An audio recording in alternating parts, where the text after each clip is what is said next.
दोस्तों, मेरा नाम प्रिंस है। मैं जामनगर गुजरात का रहने वाला हूँ। यह कहानी तब की है जब मैं अपने चाचा के घर गांव में गया हुआ था। वहां पर रहते हुए कुछ दिन ही हुए थे कि मुझे पता चला कि वहां पर चाचा के घर में एक आंटी दूध बेचने आती थी। उस आंटी की उम्र 30 साल के आसपास रही होगी। जब मैंने उसको पहली बार देखा तो देखता ही रह गया।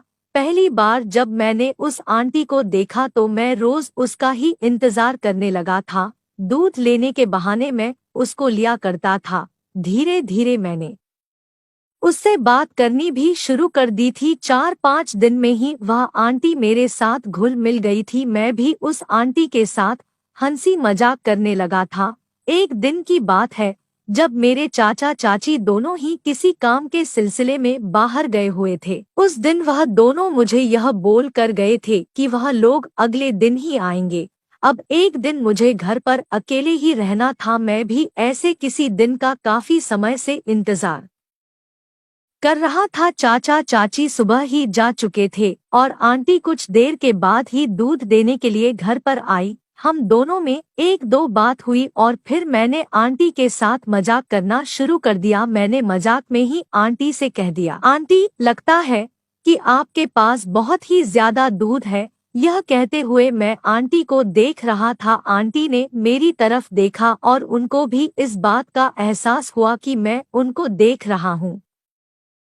आंटी ने कहा, हाँ, मेरे तो पास तो बहुत सारा दूध है। अगर तुम देखना चाहते हो कि मेरे पास कितनी भैंस है और कौन सी भैंस कितना दूध देती है, तो उसके लिए तुमको मेरे खेत पर आना होगा। मैंने सोचा कि यही मौका है। मैंने कहा, ठीक है आंटी, आप ऐसा करना कि आप शाम को दूध लेकर घर पर मत आना। मैं ही आपके खेत पर आकर खुद ही दूध ले जाऊंगा। आंटी ने कहा, ठीक है, तुम खुद ही ले जाना। अब मुझसे शाम होने का इंतजार करना भारी हो रहा था।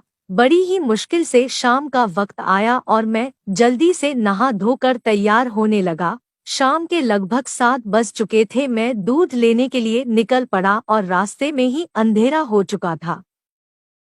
मैं आंटी के खेत पर पहुंच गया। उन्होंने खेत के पास ही अपना घर बनाया हुआ था। मैं गया तो आंटी ने घर के लोगों से मिलवाया और सबको ये भी बता दिया कि मैं उनकी दूध की डेयरी को देखने के लिए आया हूँ। सब लोग खुश हो गए और आंटी के साथ मैं उनके तबेले की तरफ गया जहाँ पर आंटी ने भैंसों को रखा हुआ था। आंटी एक एक करके मुझे सारी भैंसों को दिखाने लगी। फिर आंटी ने पूछा, बताओ, तुम्हें कौन सी भैंस में दूध ज्यादा लगता है? मैंने कहा, आंटी, मैं जिस भैंस की बात कर रहा था वह तो यहाँ पर दिखाई ही नहीं दे रही। आंटी बोली, किस भैंस की बात कर रहे थे तुम? मैंने आंटी के तरफ देखा और फिर यहाँ वहाँ देखकर यह सुनिश्चित किया कि कोई आसपास में न हो। मैंने अगले ही पल आंटी के और कहा, मैं तो इस वाली भैंस की बात कर रहा था आंटी। आंटी ने मेरी तरफ शरारत भरी नजर से देखा और वहां से चलकर सीधी सामने वाले गन्ने के खेत में जा घुसी।